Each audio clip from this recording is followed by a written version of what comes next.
ndi? Aku nang kontrakan iki lapo. Ayo kerja kelompok. Kerja kelompok apa? Kimia. Oh ya wis tak anteni ya nang kontrakanku ini. Siap.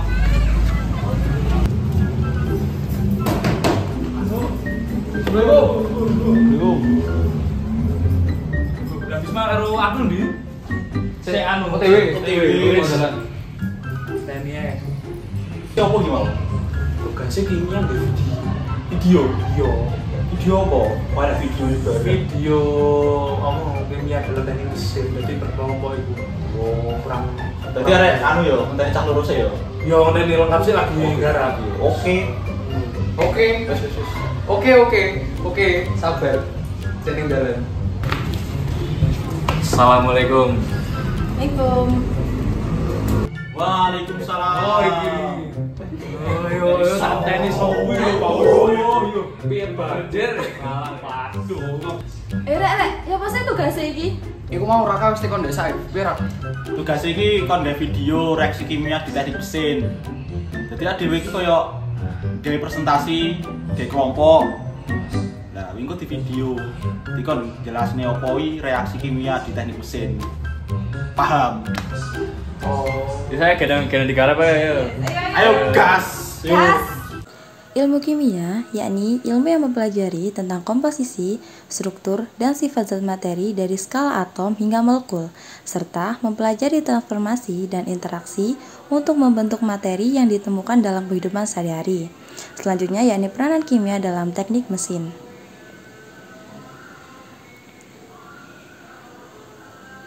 Yang pertama adalah mempelajari sifat dan komposisi logam yang baik untuk pembuatan mesin.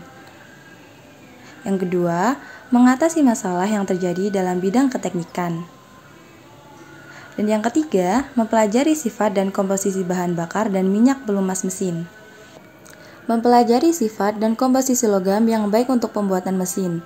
Logam memiliki berbagai sifat dan komposisi yang berbeda-beda, sehingga memiliki kegunaan yang berbeda-beda pula. Jadi, untuk membuat sesuatu barang dalam bidang teknik mesin, kita perlu mengetahui jenis dan komposisi logam, supaya dapat menghasilkan suatu produk yang baik, awet, dan memenuhi standar yang ada. Inilah beberapa contoh sifat dan komposisi campuran dari logam.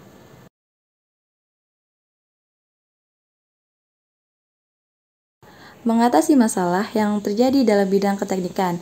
Masalah yang sering terjadi, yakni terjadinya korosi. Korosi secara umum adalah rusaknya benda-benda logam yang disebabkan oleh pengaruh lingkungan. Proses korosi dapat dijelaskan secara elektrokimia. Misalnya pada proses perkaratan besi yang membentuk oksida besi. Secara elektrokimia, proses perkaratan besi adalah peristiwa teroksidasinya logam besi oleh oksigen yang berasal dari udara. Penyebab terjadinya korosi yang pertama yakni air dan kelembapan udara. Air dan kelembapan udara mempengaruhi proses korosi dengan air sebagai faktor penting untuk terjadinya korosi.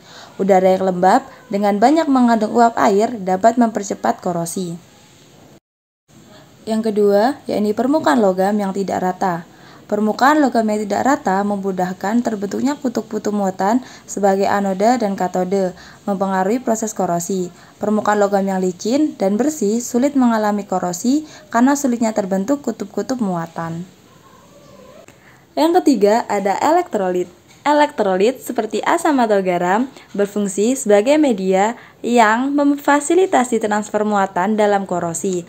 Air hujan yang mengandung asam dan air laut dengan kandungan garam menjadi penyebab utama korosi. Yang terakhir, yakni terbentuknya sel elektrokimia. Terbentuknya sel elektrokimia terjadi ketika dua logam dengan potensial berbeda bersinggungan dalam lingkungan berair atau lembab. Logam dengan potensial lebih rendah akan mengalami korosi yang lebih cepat. Mencegah terjadinya korosi. Ada beberapa cara untuk mencegah terjadinya sebuah korosi. Yang pertama yakni mengontrol atmosfer. Mengontrol atmosfer agar tidak lembab dan banyak oksigen, misalnya dengan membuat lingkungan udara bebas dari oksigen dengan mengalirkan gas CO2. Yang kedua yakni perlindungan katodik. dilakukan dengan cara menghubungkan logam yang akan dilindungi dengan logam lain yang mempunyai potensial elektrode yang sangat rendah. Ketika terjadi oksidasi, logam yang dilindungi akan segera menarik elektron dari logam pelindung, sehingga oksidasi akan berlangsung pada logam pelindung tersebut.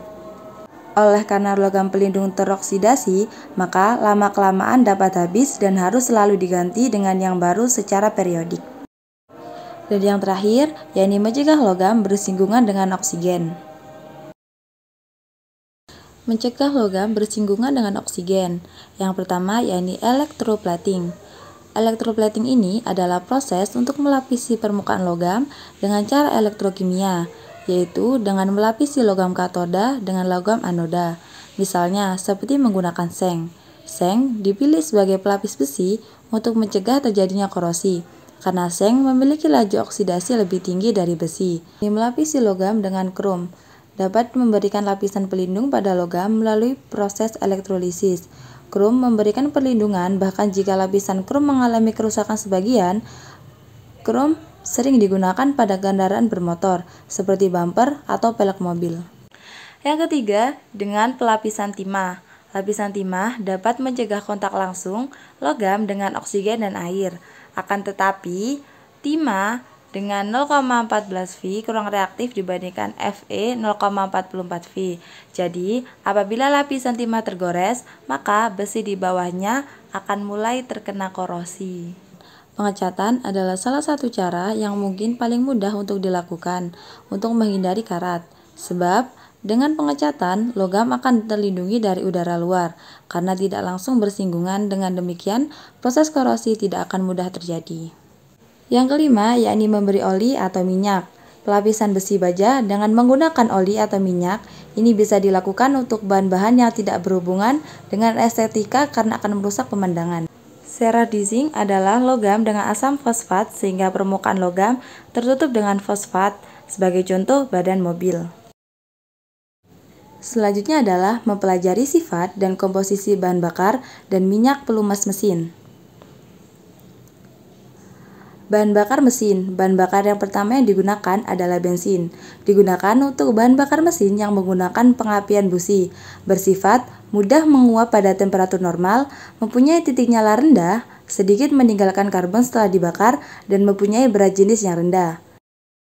Yang kedua, ada bahan bakar diesel atau solar. Adalah suatu campuran yang telah didestilasi setelah bensin dan minyak tanah dari minyak tanah mentah pada temperatur 200-340 derajat Celcius yang bersifat mempunyai titik nyala tinggi, mempunyai kandungan sulfur yang lebih besar, terbakar sendiri pada suhu 350 derajat Celcius dan encer dan tidak menguap pada suhu normal. Selanjutnya ada oli mesin bersifat utama sebagai pelumas, bersifat pendingin, sebagai perapat, sebagai pembersih, dan sebagai penyerap tekanan.